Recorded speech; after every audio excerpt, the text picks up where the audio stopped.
Well, how many folks in this room have heard of the Electronic Frontier Foundation, EFF? That's pretty good. For those of you who haven't, we're based here in San Francisco. I'm one of the senior staff attorneys. We've got about 10 or 11 attorneys who work on a variety of different issues. One of them, obviously, is privacy. But we also have a group of attorneys who work on intellectual property issues, mainly from a consumer perspective. So these are folks who push open source or free software, people who try to protect free use, fair use rights, and also a lot of policy work in the area of hardware and other devices that are, in the modern era, becoming increasingly encumbered with some kind of digital rights management that makes it harder for people to actually use the things that they buy. My particular specialty at EFF is on the civil liberties side. That means privacy and also free speech, but I'm not going to talk about the free speech today. So the overall sort of structure of the talk today is I'm going to introduce sort of the general practice areas that we have, these subject areas that I work on. So I'm really going to be talking about what I do at EFF. And then probably for 5 or 10 minutes, talk particularly about the telecommunications privacy aspect. And that's really going to be walking you through some of the law that governs communications privacy. And then I'm going to talk about a whole bunch of different things that I do in those areas. Now, for instance, since the EFF is essentially an online civil liberties organization, virtually everything we do has an online sort of component. And one of the most sort of fundamental aspects of that, other than being able to speak freely on the internet, is being able to control who has access to your communications. Now, several years ago, we did a lot of work in the area of encryption policy. For instance, one of the first cases I worked on was a case that challenged federal export controls on encryption software. And we actually won that case and were able to cause massive change to the regime for regulating crypto. In the aftermath of that, we now have the technical possibility of producing privacy for our communications. But we still have a lot of threats due to, for one thing, government surveillance. And so that's really been sort of one of my big focuses since the Patriot Act, has been dealing with a lot of the legal issues around telecommunications surveillance. Also, sort of non-communications issues here. Fourth Amendment protects the right of the people to privacy in their persons, papers, effects, and homes, and it means that normally the government has to get a search warrant in order to invade your privacy, either in a space or with respect to communications. A couple of the issues we've been working on in that area are computer search and seizures, because obviously when you've got a business or anything that is using computers, there's an enormous amount of data. And what governs whether or not the police can seize everything and search through everything just because one kind of crime has happened? There's really very little law in this area. It's being developed right now. Another area that I've worked on is laptop border searches, right? One of the issues whenever you enter or exit a country is, they search your bags, or they reserve the right to search your bags. How much of your laptop or your BlackBerry or your cell phone can they look at? How much of it can they copy? A third issue I mentioned here is online behavioral advertising, because I don't want people to get the idea that the only issues we deal with on the privacy front have to do with the government. We are also very, very concerned about what kind of information or how much information private enterprise gets when you're in the online environment. Now, for those of you who are technical, this is probably not a really interesting issue, But the fact is the vast majority of people in the United States have no idea how the web works. They have no idea what information is passed by their browsers to web servers. They have no idea how many web servers may have code embedded in a page and therefore be capturing IP address, browser metadata, HTTP referrers, et cetera, et cetera. Finally, I also do a lot of stuff in the area of computer crime and hacking and cybersecurity. This is, as I'll discuss more later, primarily in representing academics who do security research, that sort of thing. And then finally, and I will talk about this a little more later as well, location privacy, other forms of surveillance. We are interested in trying to help build up legal protections with respect to biometrics, with respect to RFID, with respect to location privacy, like fast-track transponders being easily tracked. So these are all sort of, this is just sort of give a general idea of the things that I work on, and I'll actually continue talking about that later. So let's start sort of with the primer on the law around communications privacy. We'll start first with the Fourth Amendment. Now, Ex parte Jackson is a case from, gosh, I'm not even sure, but it's pretty much in the early to late 1800s, I think. And it's where the Supreme Court found that the mail you send, the regular postal mail, actually is protected by the Fourth Amendment, that the government needs a warrant in order to open your mail and read it. Now, you might have thought that would seem kind of obvious, except for the little trick that the Postal Service is part of the U.S. government.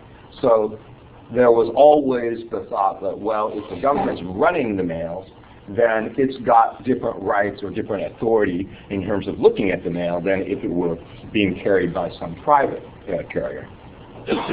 Well, between that period when it was clear that the mails were protected and 1967 when the Supreme Court finally found that phone calls were protected, we had a period where, in fact, the Fourth Amendment did not protect the privacy of your phone conversations. And Congress actually did pass a law in order to create statutory protection, but there was no recognition of a Fourth Amendment right to privacy in your phone calls. And that was because they had a very weird property-based approach to privacy under the Fourth Amendment. And in essence, the Supreme Court said, well, gee, that wire leaves your house.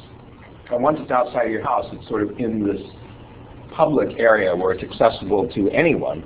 And at that point, it loses protection, which, for our purposes meant that phone calls were not protected. But the Supreme Court changed its mind in 1967, overruled that case, and said, wait a minute, we can't live in a society where nobody can really reasonably expect privacy in their phone calls. And so we're going to say that phone calls are in fact protected. And it's going to require probable cause to believe that someone has committed or is committing a crime in order for the government to be able to wiretap or listen to your phone conversations. Right in that same year, the Berger case was decided as well, and it had to do with someone putting a plain old bugging device in an office under a state statute.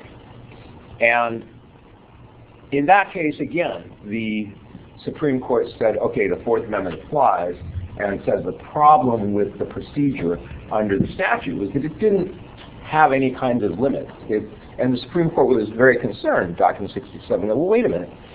So you're listening to absolutely everything that's being spoken over this phone line.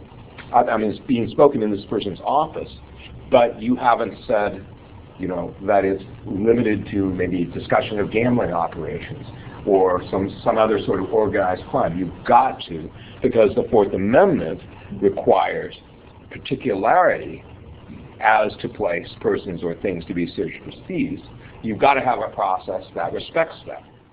So Because of these decisions, Congress then enacted a law called the Wiretap Act that actually creates a statute that sets up a whole complicated procedure for courts to issue warrants to allow the police or any government agents to actually listen to or capture your phone calls.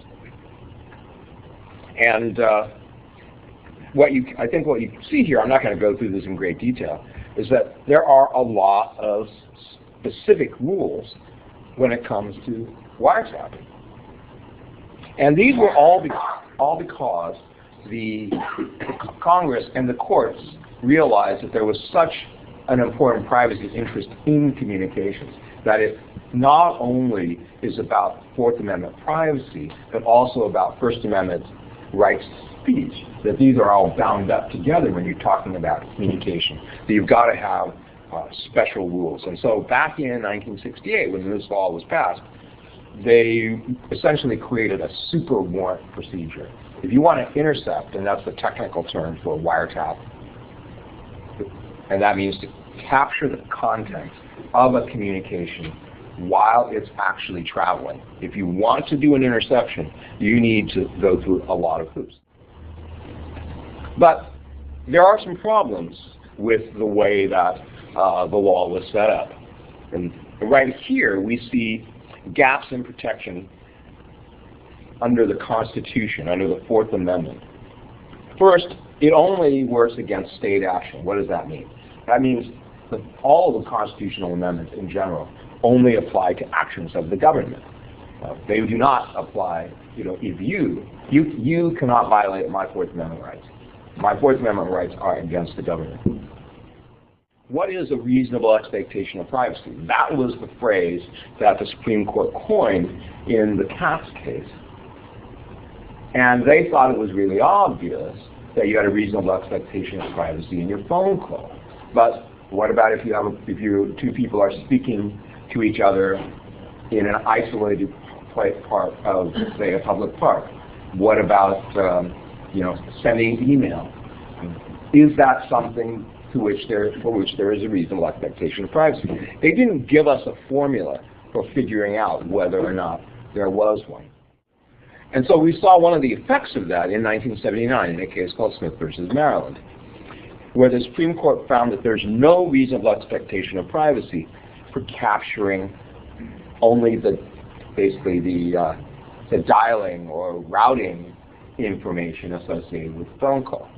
Now, back in those days, right, there was a separate channel. There was a separate signaling channel on which the phone numbers traveled, completely physically separate from the actual voice communication. So you could choose to just stay on what they call a pen register or a trap and trace, and just capture the dialed numbers.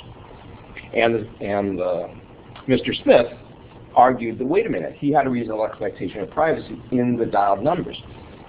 And part of his argument was that, well, look, I'm not being charged per call. They don't have to capture my numbers. And in fact, they don't capture my numbers for billing purposes because they're not metered.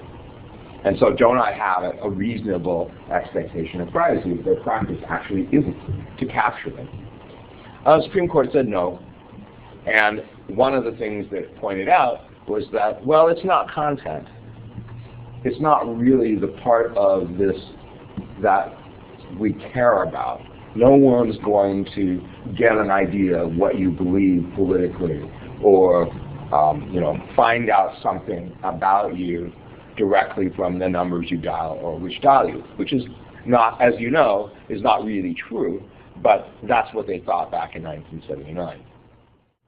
Another gap in Fourth Amendment protection is the so-called third-party records doctrine. Most people don't realize this, but when you hand things over to someone else, when a third party like your bank has your records and they're part of, your bank obviously knows where your checks go. all these intermediaries are always processing information about you in order to actually execute transactions. Under the Fourth Amendment, in general, that stuff is not protected. You don't have a right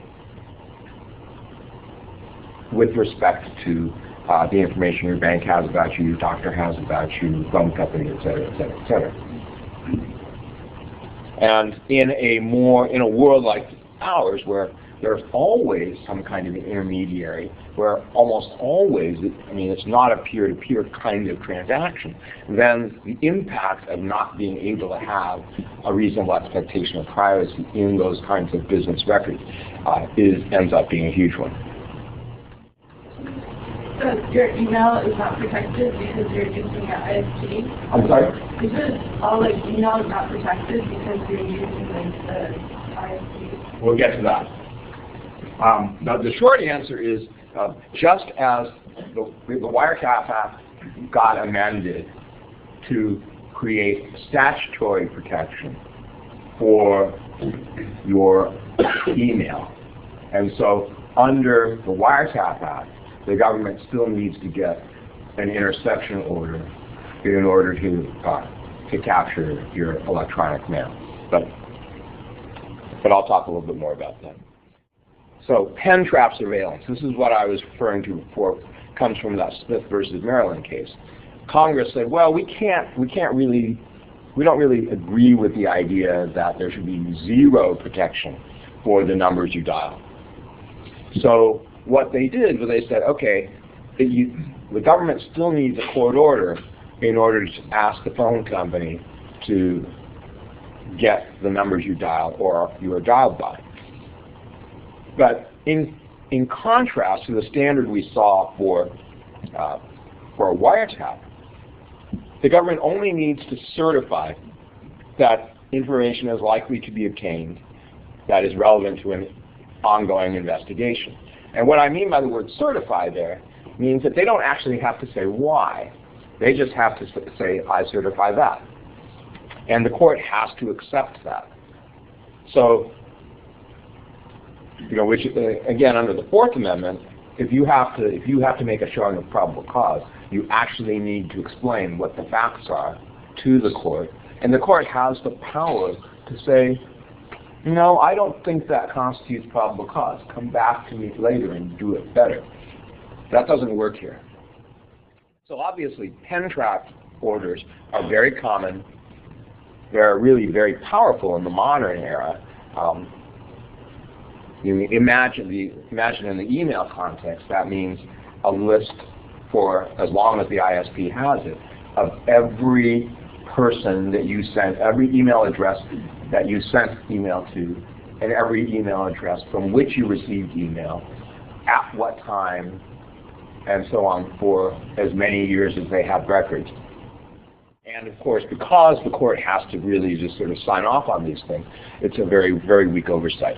Now, this sort of goes to what you were asking about whether or not emails are protected, right? As you know, because of the way the emails go through the intermediary, and because of the way electronic communications generally are sort of exposed along the way, you would wonder whether or not the Fourth Amendment actually protects them. Well, so did Congress. There was, in 1986, a real question in people's minds about whether computer-related communications really would be protected by the Fourth Amendment. And in a relatively unusual sort of stroke of foresightedness, the Congress passed what's now known as the Electronic Communications Privacy Act, which amended the Wiretap Act, which had originally only applied to voice communications or oral communications, right? That was the background of the Katz and Berger cases, was either bugs in an office or someone tapping a phone line. Well, it clearly didn't include anything that didn't contain the human voice, and that's what they did in the act. They said they included not only oral, not only wire communications, but also a general category of electronic communication, which covers really almost any kind of signal you can think of that can be carried over a cable or fiber. And so by doing so, they bypassed the Fourth Amendment question. They made it unnecessary to, in any given case, ask whether or not the Fourth Amendment protects electronic communications, because they went ahead and said, government, you have to follow these rules to get a warrant. Now, the Stored Communications Act is another part that was added by the ACPA, and that added protections for records and for the actual contents of communication when they're held in storage. Right? Again, this is covering up that gap we talked about for storage or business records, right? Because under the Fourth Amendment, just as the records of your checks or bank statements or anything like that wouldn't be covered, neither would they be if they were records of your communications stored with the phone company. And so what the Stored Communications Act did was say, okay, all of these other kinds of things that are not the actual moving emails, moving communications, they're going to also get some kind of legal protection. And that's a really complicated area because it depends on how long it's stored, it depends on whether or not it's the content of an email or whether it's the addressing information, and there's even a category for like billing information and so on and so forth. But there is, as a result of the 1986 law, definitely some level of privacy protection for those things. And we fight a lot about how much there should be. We're always trying to have the levels of protection increased. The government always wants to keep the levels as low as they can be. So this is really more of a lawyer's kind of thing, but I think it's actually kind of useful for non-lawyers to think of what are the basic variables that go into the degree of protection for communications and communications-related data. And the first question really is, are we talking about a communication at all? Remember that we said that there was this sort of special interest in communications privacy that joins both sort of the First Amendment and the Fourth Amendment. So you can imagine, for instance, the postal mail context. Yes, there is a letter and it's traveling and it's definitely communication. But then think about the documents you have on your laptop. Some of them are email, and some of them are just documents, right? It might be just, so think about the status of that email after you've copied it or just saved as into a document in some other folder. Is it still a communication? Or what about if before you actually put it into, you're using Gmail, maybe you composed it offline, but you haven't actually attached it, you haven't actually put it into any kind of an email client. Is it a communication? Funky, weird questions that this whole notion of communications privacy raises is, where do you draw the line between something that's a communication and something that's just a file? A second question that arises is, what kind of a communication is it? And this is normally pretty simple. There's oral, there's what I said before, wire or voice, and there's electronic, which is everything else. If it's not a communication, though, then you get all sorts of interesting questions like, well, what kind of data is it? I mean, again, we have in the concept of a communication both the content of it and then the addressing of it. In the physical postal mail context, we have what's inside the envelope and what's written on the envelope, and that seems very common sense. But when you get into the electronic area, especially with the internet, then it starts to get a little crazy. I have some of the folks at IDFF and some of our board members have always argued that there is really, that because of the way that packets are constructed, that it's very, very difficult to draw a line between what's content and what's addressing information. And that often you've got nested layers, each of which are actually addressing information, but relative to the other layer, they're content, because that's part of the payload for the next device. So the law isn't that messy about it. It just doesn't think about it that way. Judges use very common sense sorts of concepts here. But we had fights with respect to the content question regarding, say, the headers for an email, right? People would say, oh, well, you know, the to and from header, that's got to be just like addressing information. But there's a subject header, and that's sort of, in one sense, it's part of a header, and in the other sense, it's clearly the content. What about a URL? You know, a URL like our website, www.eff.org, doesn't seem very content-like, although it has a little. But we have pages with, you know, more, you know, eff.org/Patriot Act. Now, is that URL content, or is it just an address like a phone number? Of course, even if you argued it was content, then what about if for some reason you simply rendered it as a numeric IP address? Then would it be content? Or is it something else because it points to content? And these are the kinds of issues, legal issues, that we end up playing with all the time. And then the last sort of variable is, how are you getting it? You know, remember that in the phone era, there was no store and forward communications back in 1967, right? So phone calls were just like you and me talking. They were transient. And so the whole idea of interception, you know, the legal concept of interception, had always been bound up with capturing the content simultaneously or contemporaneously with its transmission. As soon as you get into the area of store and forward, of asynchronous communication, then you have very, very different issues. And even in 1986, people were barely really getting into voicemail. They hadn't really thought about it. So, but what we ended up with as a result was a lower protection for pulling content out of storage than pulling it off the wire or out of the air. And, you know, in the modern era, that's come to be very, very perplexing because things can be stored for an extremely short periods of time and then moved on, or even just sit there waiting like in a POP server.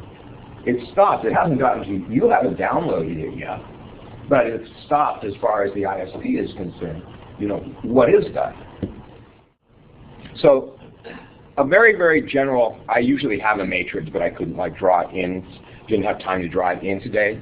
But if you can imagine a 2x2 box, and the two axes are, you know, is it live or is it stored? And is it content or is it not content? And if you think of those, you know, the four cells, the most protected is if it's real-time capture of content. And the lowest protection is if it's pulling from storage stuff that's not content, traffic data. Now, so what's the general thing that the Wiretap Act prohibits? And it says that you can't intercept communications. And that means just capturing content.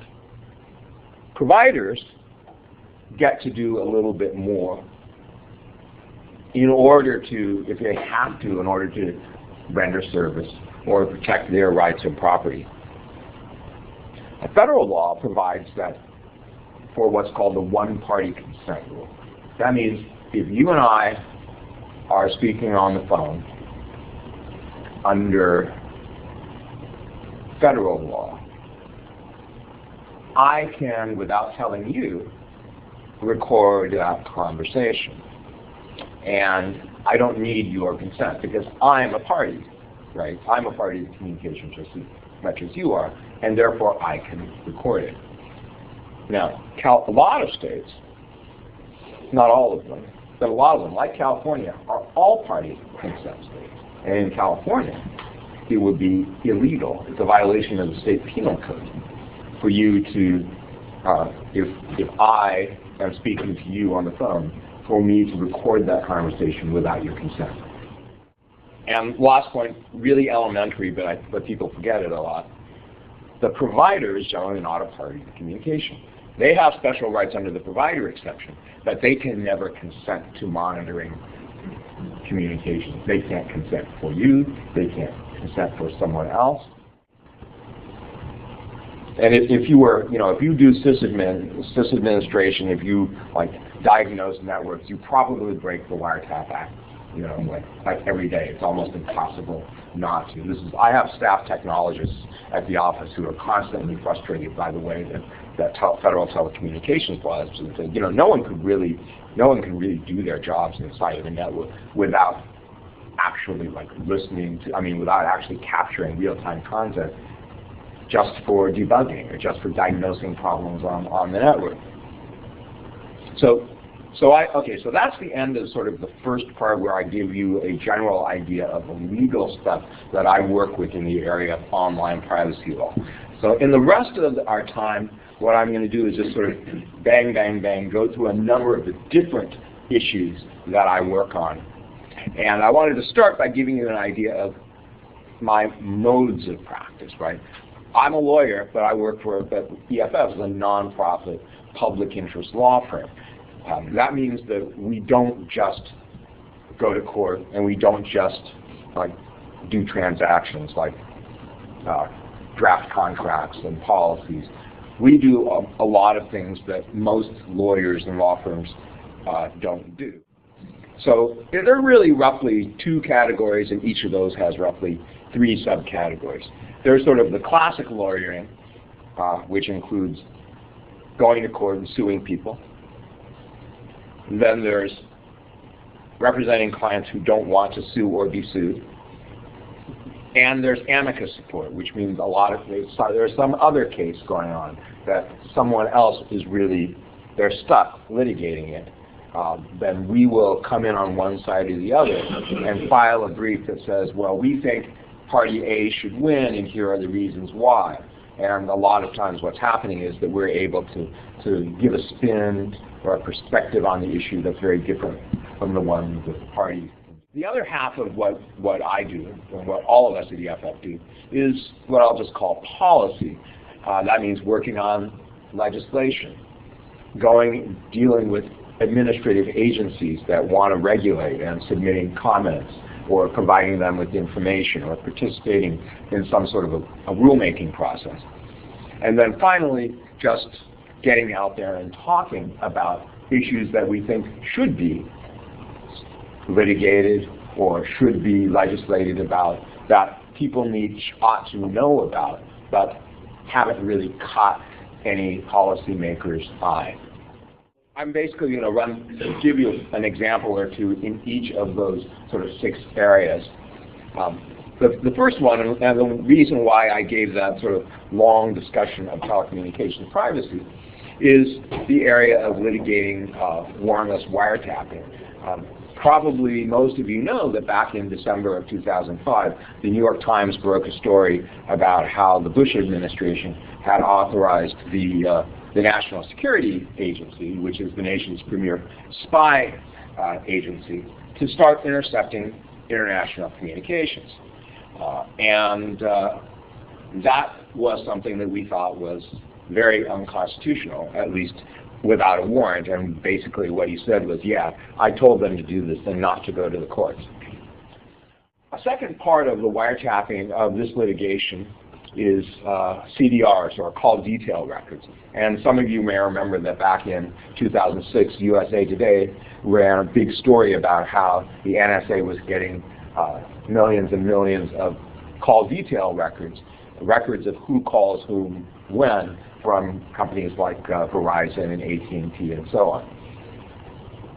So what this led to a bunch of cases, both against the phone companies and against the government. And we filed a case called Hefting versus AT&T. We were like the third case brought, and we were the first case brought against the carriers. The first 2 cases were brought against the government, of course. We decided to take a different approach because we knew from history, such as from the Church Committee hearings and from World War II, Operation Shamrock, lots of these kinds of old operations, that the government never engages in large-scale surveillance of American citizens without enlisting the help of the phone companies. And we had good reason to believe that AT&T was one of the companies involved, so we went ahead and sued them. Later on, we also sued the U.S. government as well, so we have both lawsuits in play. All of those cases, there are cases that involve the interception, that's the capture of the content.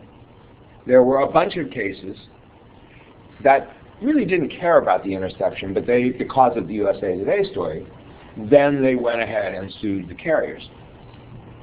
And a lot of that's purely mercenary, right? Because before the revelations from the New York Times really fingered the government. They didn't name any carriers, and the government didn't say, oh, it was AT&T that helped us. In fact, one of the big issues in that case is, well, who was it? Because the government claims that that's a state secret, which of the phone companies were actually assisting them. And so the usual folks who often sue, that is, plaintiffs, class action lawyers, weren't interested in suing the government. And they're not interested in suing the government because you can't usually win very much money in class action lawsuits against the government. But when USA Today named a bunch of phone companies, well, that's a completely different story, right? Because the phone companies have lots of money, and they don't have sovereign immunity. And the category of cases were state PUC cases. And these were really cases that the ACLU sort of instigated, because they thought, well, you know, the PUCs or PSCs from state to state, they regulate phone companies. That's what they do. And in fact, in most states, by law, people's calling records are confidential. That's the way it is in California. They're not supposed to release any of your call detail records to anyone else without subscriber consent. So a bunch of the PUCs in a variety of states like New Jersey and Missouri and California, et cetera, began to investigate this. And they started asking the phone companies in their states, well, could you please tell us anything about this? Could you confirm it? Can you let's find out what's happening.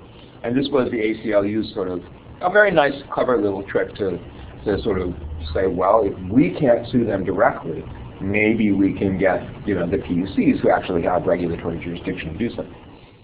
What happened in those cases is they all ended up in federal court because the U.S. government turned around and essentially sued all of the state PUCs, got them into federal court, and then tried to dismiss them on the grounds that it was all a state secret.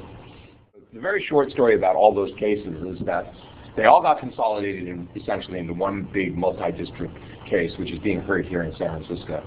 And then the Congress last year passed a law that essentially causes all of those cases to go belly up. That is, it immunized the phone companies from being sued for this. Now, we challenged that, and we're currently briefing in the Ninth Circuit whether or not the law that cut the legs out from under our lawsuit is itself constitutional. We think that there's something really, really wrong about Congress just coming in, especially with cases that are alleging violations of the Constitution, and sort of making them disappear. But we'll see. We will be fighting that case for years to come. Meanwhile, our other case, which is the one against the government, was not affected by that. So we're still litigating that as well. So here I want to talk about why it was that we sued AT&T, the information that we got that made us feel like they were definitely involved. And we had fingered AT&T early on because they're the biggest. They have a long history of cooperation with the government. It was just the odds were with us that they were the ones, they were among the carriers that cooperated with the government. But then we got very lucky because one day a man named Mark Klein, who was a retired AT&T technician, walked into our office and said, I think I have documents that show that AT&T is working with the NSA. It took us a while to, we were, of course, skeptical, because honestly, a group like ours gets tinfoil hat people walking in all of the time, telling us all sorts of things. But he had actual documents that looked completely like AT&T documents, and we had experts who were familiar with AT&T's internal practices and were very good network and security engineers to boot, and they said it all looks completely authentic to us.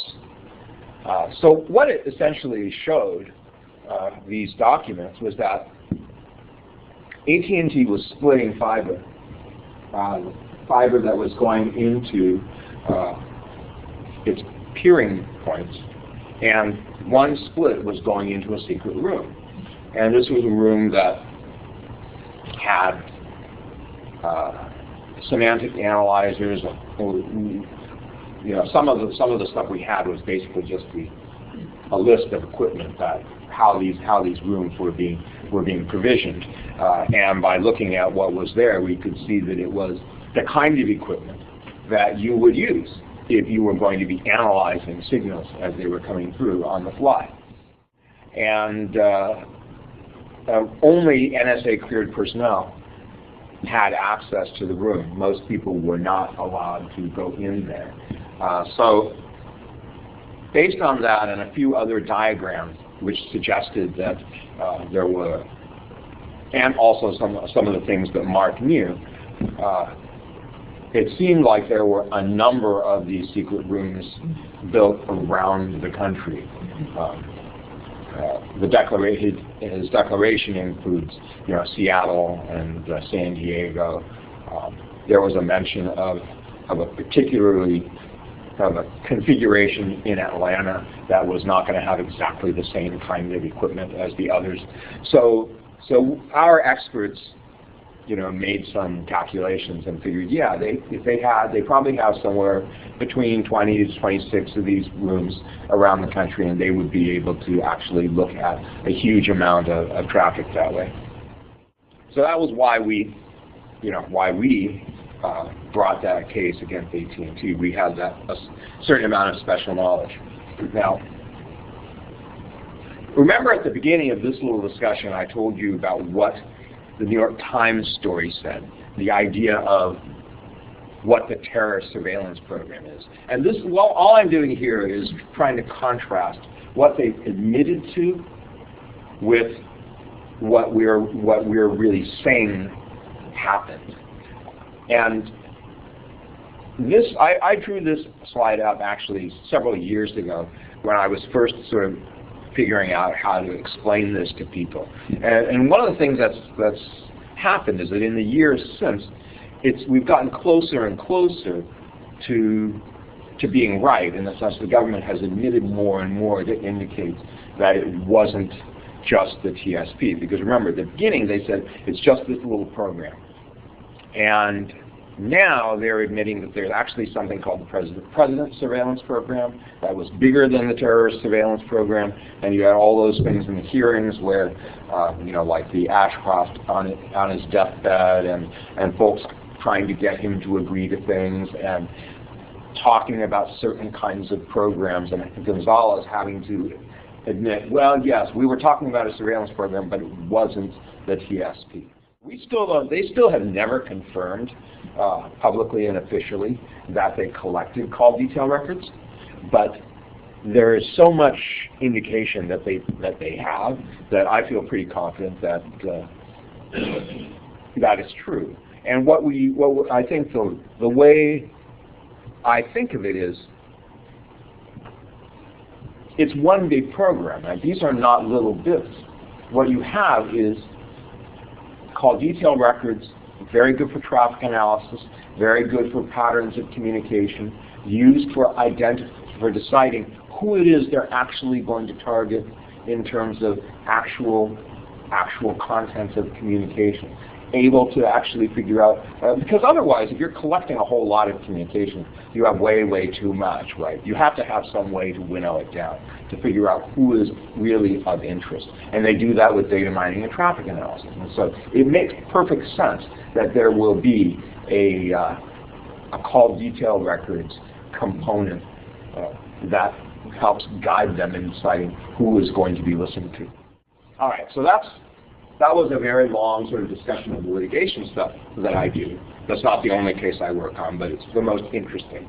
And so now I'm going to run through a bunch of the other sorts of things that I work on and give you an illustration of each of those different categories. So for instance, I said we do client representation for people who don't want to go to court. And the most fun was this guy named Bunny Huang, who was an MIT graduate student. And he hacked an Xbox that his girlfriend had given him for a present, and he was a video game hacker guy.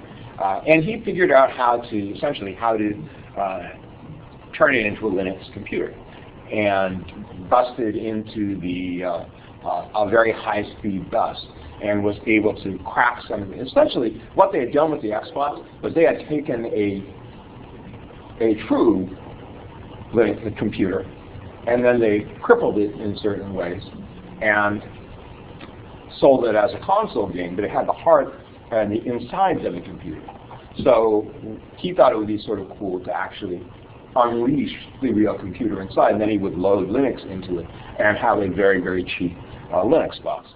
This was something that when he succeeded in doing it, he took it to his advisor, Hal Abelson at MIT's AI lab, and Hal said, "You need a lawyer, because you probably engaged in some very illegal reverse engineering. You probably violated the DMCA. You probably violated, the federal law in terms of economic espionage and so forth, and maybe copyright law as well." And so Hal knows EFF very well, and so after he said, "You need lawyers," he then said, "Well, you should call EFF." And so I got Bunny's case, and we worked out a strategy by which we documented what he did. We came up with legal theories as to why he wasn't guilty of anything. And then we very carefully negotiated with Microsoft to make sure that he could actually publish an academic paper about how he hacked the Xbox without getting sued. And it was really a very interesting paper, because the point of the paper ultimately was that Microsoft did not use particularly good security on it. Now, they made an assumption. The security wasn't bad, but it assumed that part of the security really depended on your not having access to certain, and I'm not even sure how to say this right, but certain high-speed digital analyzers. If you had the right equipment, you could tap the signals inside and then figure out how to deal with them. And Bunny, as a grad student at MIT's AI lab, did have access to some pretty sophisticated equipment. But the thing is that if that's all he had done, he had only figured out how to use really expensive equipment, that wouldn't be a very interesting exploit, right? Because no one else could duplicate it. He took a second step, which was to figure out how to replicate what the analyzer, what the $125,000 machine could do with less than $200 in parts. And so part of what he was figured out was really how do you do the cheap hack, not just how you do the expensive one. Anyway, it ended up being a book. That URL is a review of his book, which is called Hacking the Xbox. The other example is RFID researchers. Again, that's an area that I have done a lot of policy work on, because I think RFID is a really insecure way of doing a lot of stuff, and has the potential to allow a lot of of data to be very, very easily sucked out of the air. And so there are researchers at UMass Amherst, at the University of Washington, who are very interested in exploring the insecurities around RFID-based devices. And again, folks like this will often contact me because of what I do and say, okay, well, we think we know how to figure something out, or we want to study this. How can you help us do it so we don't get sued? And so Kevin Fu at UMass Amherst did a very nice research showing how insecure RFID credit card implementations were, which involved, again, understanding how the computer crime laws work, understanding how telecommunications surveillance laws work, figuring out how they could do the research without breaking the law, so forth and so on. Similarly, with the medical devices, again, Kevin and Yoshi Kono up at UW did a study having to do with implanted, basically, defibrillators. And these are, because they're implanted, they have an interface, right, where you can program them and they remotely. And their question was, well, wait a minute, is there a way that I can break the security and deliver shocks and things like that to people through this remote interface? And the answer is yes. And they can do all sorts of stuff too. And they studied that. But obviously, again, here's something that they were very concerned about. Can we do this without getting sued by the companies that make these things? Because that's really bad publicity. And so anyway, it's this fun work. It never leads to a case because we always sort of get out from getting sued. I mean, that's my job, is to make sure that in those kinds of cases, my job is to make sure they get published. Privacy compliance, this isn't terribly exciting. I mean, we work with corporations, a lot of startups will say, gee, we have the next great thing. But we'd like to actually do a nice privacy policy, so we're not like AT&T. And we will help them. We help Duluth write their privacy policy for location data, for not retaining, for allowing location to overwrite, stuff like that. Data retention, we advise a lot of people. Actually, that advice is really simple, which is don't retain any data. The less data you have, the better. The government can't come after you they can come after you with a subpoena, but if you don't have the data about your customers, nothing will happen. And in fact, this is something that we wrote about just within the last couple of weeks. There's a group called Indie Media, or the Independent Media Centers. They do a lot of very political and activist kinds of publishing. And they received a subpoena earlier this year where the government was trying to find out all the IP addresses and related information of folks who had hit their server for a particular period of time during the day, which was a lot of information. And then second, they had put a gag order on her and said, look, if you say anything about this to anyone, that's going to violate federal law. Well, she wasn't allowed to contact attorneys, and they contacted us, and we looked at it, and the subpoena was definitely overbroad, and they didn't have the authority to gag her. In order to get a gag in that kind of situation, they have to ask the court for one, and they didn't. So we knew that this was really bogus, and they didn't have the information anyway, because Indie Media has a no data retention policy. So we fought that, and eventually they gave up and dropped it, and we published about it, and we actually got some news responses from the Justice Department saying, oh, well, this was definitely a violation of our policy. They shouldn't have done, the U.S. attorneys who did that should not have done that. A third area of privacy compliance, I call it compliance because it's not always compliance, but is in protecting people who have written things and then somebody doesn't like what they've said and they want to get your real name from the ISP. Imagine zillions and zillions of chat rooms and boards or blog postings where someone said something nasty about someone else. There's somebody who wants to go after them, and they can find a lawyer and issue a subpoena to the ISP. And does the ISP have to give that information up? Is there any way that they can say no? Well, we work on those kinds of cases, and we do a lot to try to protect people from having their identities divulged. And this happens really in the old days because, like 7 or 8 years ago, because companies often didn't like what they saw being written about them in company, this was during the dot-com boom.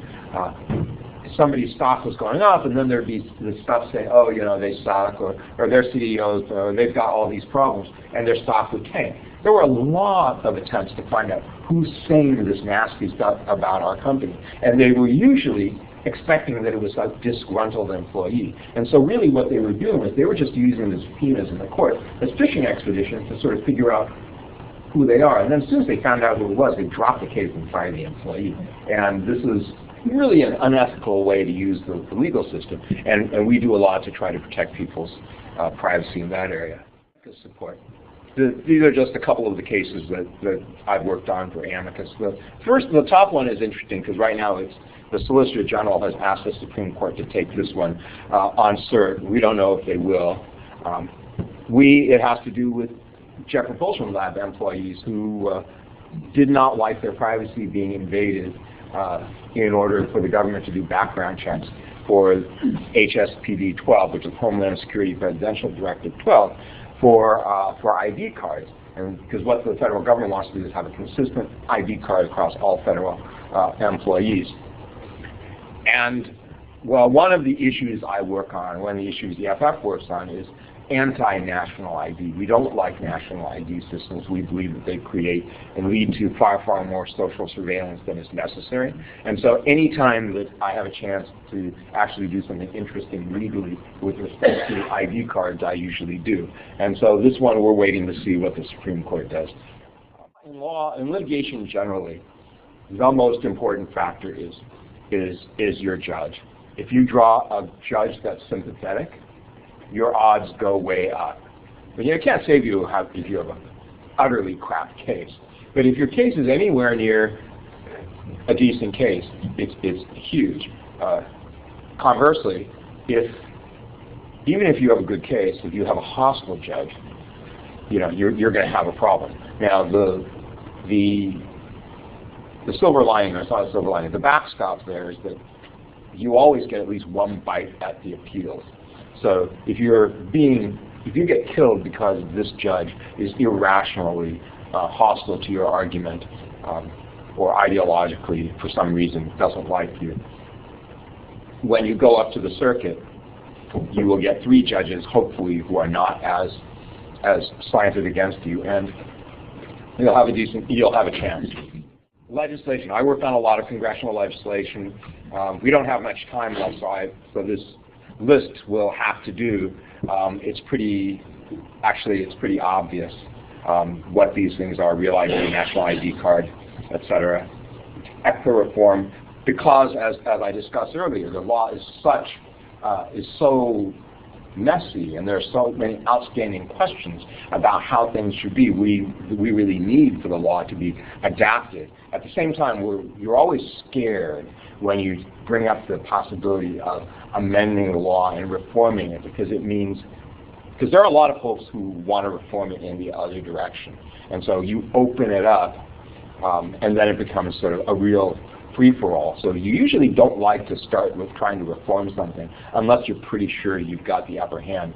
And in this area of telecommunications privacy, you're never sure you have the upper hand, because on the other side is law enforcement. Law enforcement is always looking for ways to lower protection or to create loopholes, and it's a very, very dicey sort of thing. Online behavioral advertising, like I said, this is something we're very interested in. And this is really the summary of what I told the staffers, is really about all of the things that make it hard for the ordinary user, like my mother, to understand about what is being captured when she browses the web.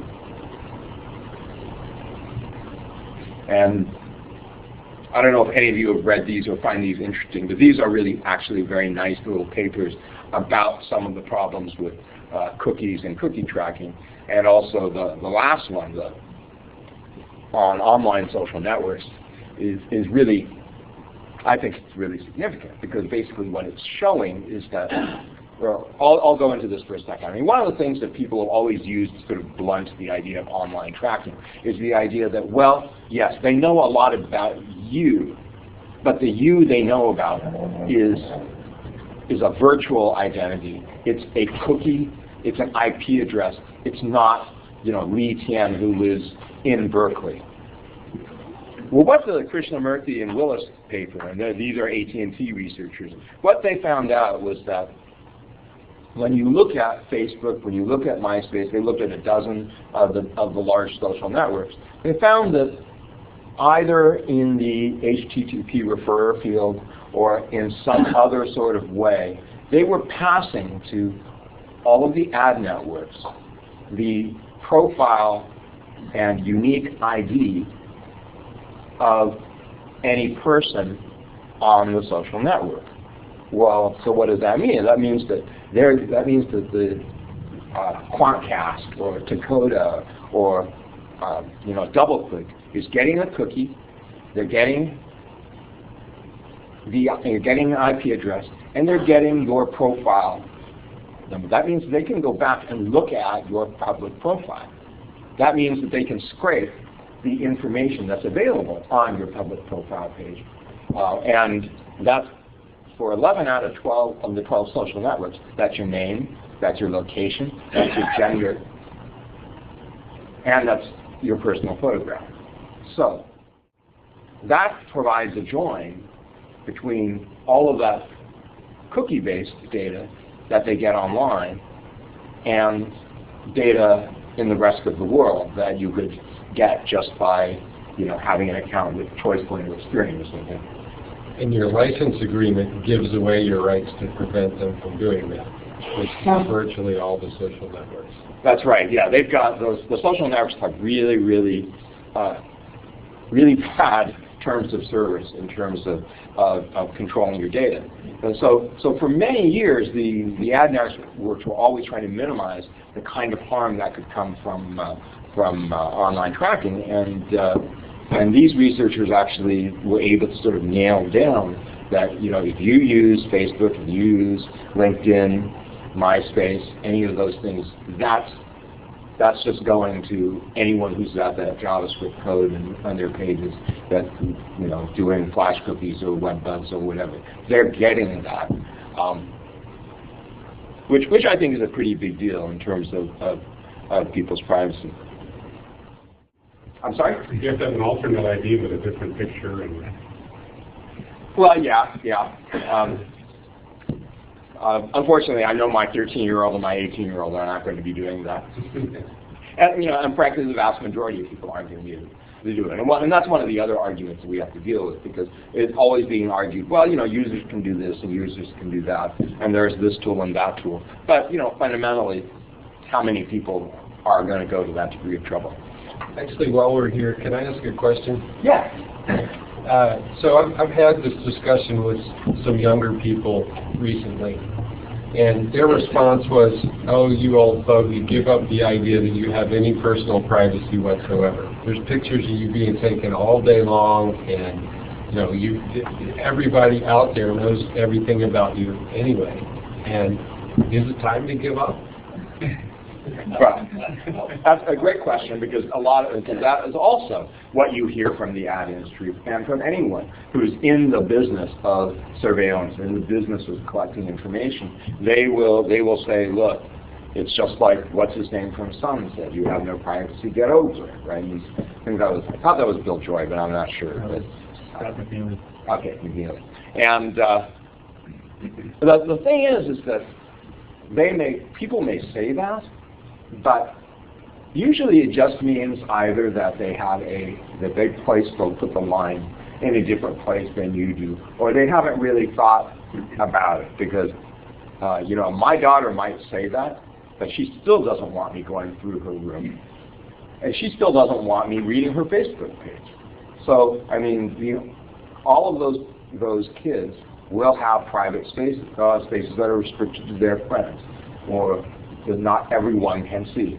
And so what I will always, the position I will always maintain until my dying day is that, yeah, we have different tolerances for this, but there isn't, the number of people who really don't care if everyone knows everything about them is pretty small. We all have some things that we want to keep private, and as long as we do, we have that notion of privacy, and we need to actually try to architect a system that enables people to protect as much as they want to. And that's the other side of it, right? Because what you're usually hearing from young people is that, well, I want to expose this, I want to expose that. There's still something volitional there. They're still, what they're doing is they're exercising some degree of choice and selectivity in who knows something about them. And really, when you come down to it, privacy is not simply a state of not being known about. It's really about the ability to control. It's the ability to decide, do I have the right, do I have the autonomy to say that this is going to be known to my wife, or this is not, and this is going to be known to someone else. It's like choosing your audience. And so that, I think, level of control, I think that, even the younger generation still has a very strong sense of that. Legislation. I work on California legislation as well as federal legislation. These are three of the things that are up right now on my plate. Sudafed databases, they want to force all of the folks who sell Sudafed to pool their data into a giant tracking database. We don't think that's a good idea. Hot lane expansion, that's basically taking the fast track system of toll transponders, putting it on more and more toll roads, and using it to collect tolls. In theory, I don't have a problem with toll roads per se are not our issue. Our issue is with the fact that the transponders have no security and essentially create a record of where that transponder is going everywhere. And that kind of location tracking is going to be very interesting to law enforcement, going to be very interesting to insurance companies, to divorce lawyers, the people who already subpoena the toll plazas to see who's going through at what time. There are, as I'm sure you know, a lot of crypto-type solutions for producing actually privacy protecting and anonymity preserving toll payments, right? If it's really simple toll payment, you can just use a form of digital cash. And with today's technology, it's actually not that expensive to implement digital cash-based transponders. But that's the sort of thing that the legislature doesn't know about. That's the sort of thing that policymakers don't know about. We are trying to educate them about the very possibility of doing privacy-preserving tracking. Regulations, this is a variety of issues. Network neutrality, that's in front of the FCC right now. We're involved in that. The FTC, the Federal Trade Commission, has a bunch of consumer privacy around. Yes? I'm sorry, can you say it again? Does it look good, the prospect of maintaining network neutrality without listening to it's really hard to say. There's a lot of money on both sides of it, so I don't really know I can't really predict what's going to happen. And whatever happens, I don't think it's going to happen very fast. Because, one of the things about network neutrality is that it's very hard to, neutrality is sort of an easy thing to be for, but when you drill down into policy details, well, what exactly do we mean by network neutrality? And it means different things to different people. And so you may have 10 people who all say, yes, I'm for network neutrality, but if you ask them, well, what exactly do you mean by it? They don't all mean the same thing. And so that's, at some point, right now, we're still at a very high rhetorical level on this issue. When you get into the weeds, I think there's a lot less consensus than seems to exist right now.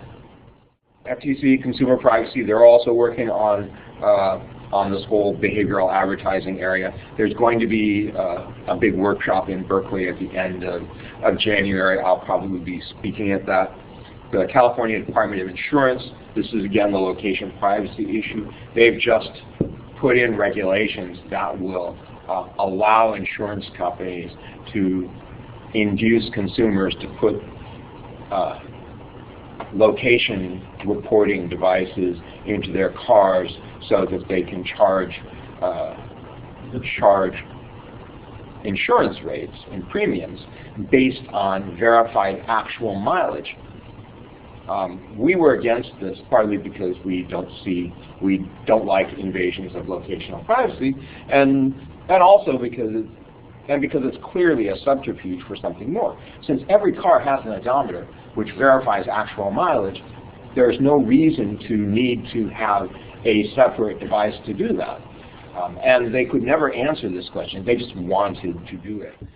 The DMV face recognition, this is something that I think we have successfully stopped. The DMV, without getting any legislative authorization, wanted to buy high-resolution cameras in order to take, for all of our driver's license photos to be of biometric quality, and then they were going to run biometric face recognition software through the DMV databases. This is something that we found out later is really an FBI program, which the FBI is using in a lot of other states to try to track down criminals and such. And this is something that face recognition is an area of biometrics that we think is especially dangerous from a privacy and a political surveillance perspective, because it is the cheapest mass biometric you can do, right? Fingerprint biometrics, iris, a lot of other biometrics. It's capturing them on a mass scale doesn't really work very well. But face recognition is something you can train on a crowd. You can train at a political rally, and whether or not the accuracy level is particularly high, it has the promise of doing a lot of this kind of surveillance very well. And we already have so many video cameras surveilling people anyway. We think it's especially dangerous. Cal-OHI, that stands for the California Office of Health Information Integrity. They are the state HIPAA experts. They have had a project for the last 2.5 years on trying to figure out how do we bring California's laws and policies up to speed in order to adapt to the new sort of national health information network that's being built up. I've been working in that area for like 1.5 to 2 years now, trying to get basic kinds of consent rules, basic kinds of security implementation in place. It's a really tough slog because it's mostly insurance companies and providers who are involved in this process, and they have a very strong interest in trying to push the electronic health records as fast as they can, and they don't really care about patient privacy. And then finally, the variety of issues that I work on that actually haven't yet really gotten into any kind of institutional sphere.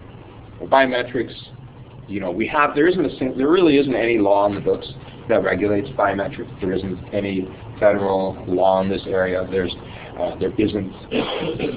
just very little of it, which means that every time you deal with a biometrics issue, it just has to be handled, on its own.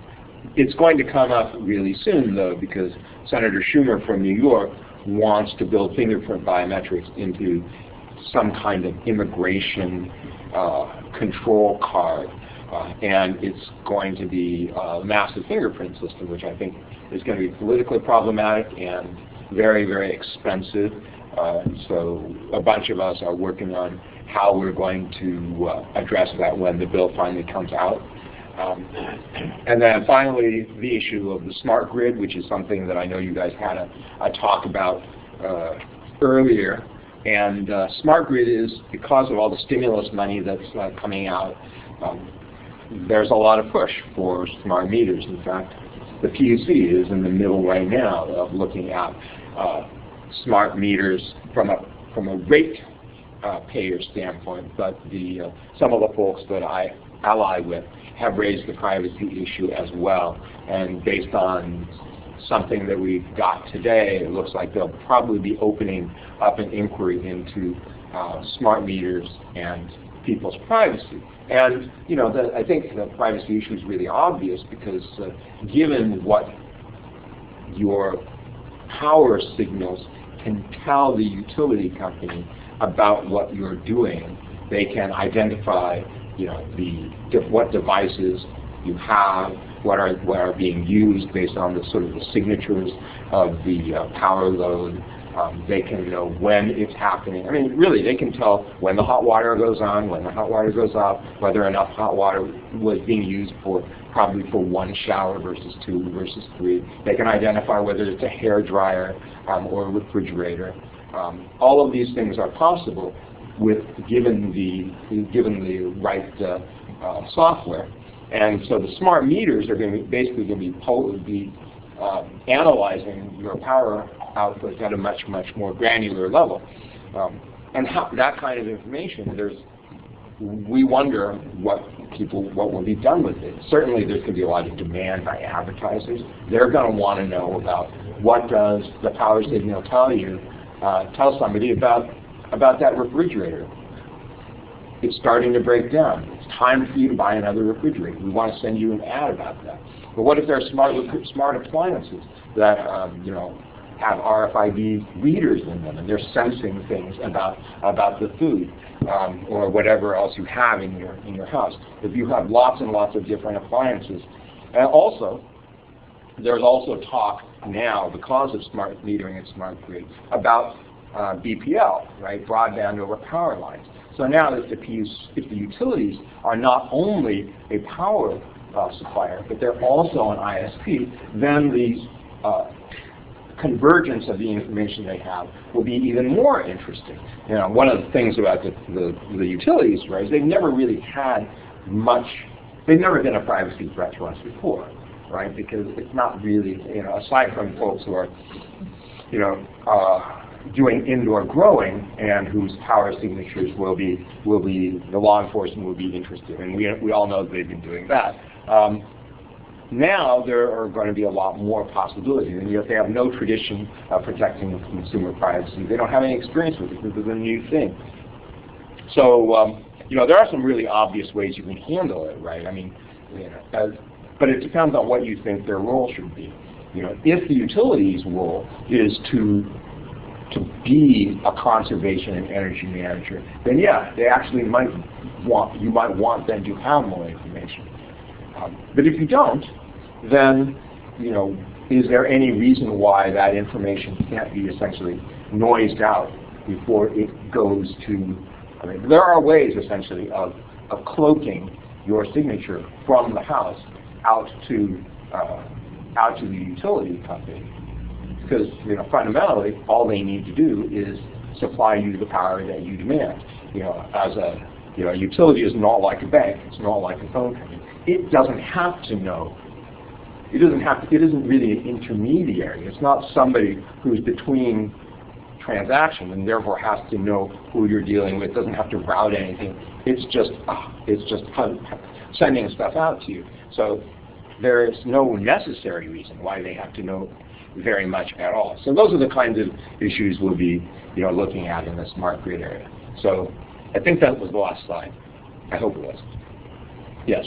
Thank you very much.